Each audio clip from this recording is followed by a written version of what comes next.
Hi అండి, అందరికీ Rajesh nature కిచెన్కి స్వాగతం. ఈరోజు నేను దొండకాయ ఉల్లికారం చూపిస్తున్నానండి. సూపర్ టేస్టీ అయిన వంట. ఒకసారి అందరూ తప్పకుండా ట్రై చేయాలండి. పిల్లలు పెద్దవాళ్ళు ఇలా చేసి పెడితే ఇష్టంగా తింటారు. అలా వేడివేడి అన్నంలో కాస్త కూర పెట్టుకొని అలా కలుపుకొని నోట్లో పెట్టుకున్నారంటే ఆహా అని అనకుండా ఉండలేరండి. అంత టేస్టీగా ఉంటుంది.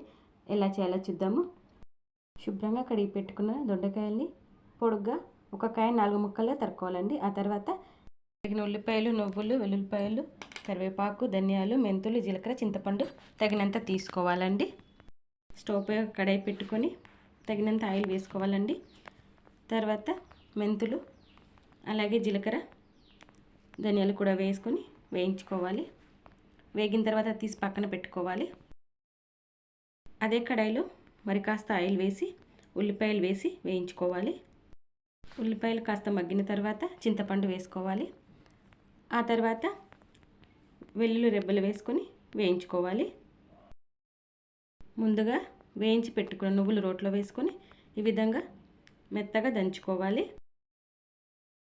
నువ్వులు మెత్తగా నూరుకున్న తర్వాత తీసి పక్కన పెట్టుకోవాలి. అలాగే ముందు వేయించుకున్న ధనియాలు, జీలకర్ర వేసి మెత్తగా దంచుకోవాలి.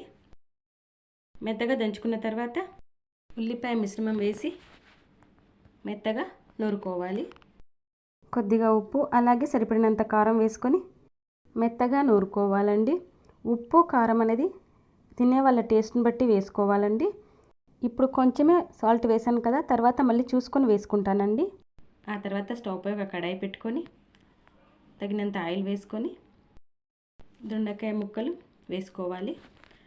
మొత్తం ముక్కలు వేసుకున్న తర్వాత ఒకసారి బాగా కలుపుకోవాలి. మూత పెట్టుకొని ఒక 5 మినిట్స్ వేగనివ్వాలి. తర్వాత కొంచెం సాల్ట్ వేసుకొని మరొకసారి కలుపుకోవాలి. కరివేపాకు వేసుకోవాలి. ఆ తర్వాత బాగా ఫ్రై అవ్వనివ్వాలి. ఉల్లికారం అలాగే నువ్వుల పొడి వేసుకొని ఒకసారి బాగా కలుపుకోవాలండి. ఈ ప్రాసెస్ మొత్తం లో టు మీడియం ఫ్లేమ్లోనే చేసుకోవాలి. 5 మినిట్స్ అలా ఫ్రై అవ్వనిస్తే ఎంతో టేస్టీ అయిన దొండకాయ ఉల్లికారం రెడీ అండి. చాలా చాలా బాగుంటుంది. పిల్లలకైనా పెద్దవాళ్ళకైనా ఒక్కసారి తప్పకుండా చేసి పెట్టండి. మళ్ళీ మళ్ళీ అడుగుతారు. అందరూ తప్పక ట్రై చేయాల్సిన వంట అండి. ఒకసారి మీరు ట్రై చేయండి. ఎలా వచ్చిందో కామెంట్ చేయండి. Thank you for watching.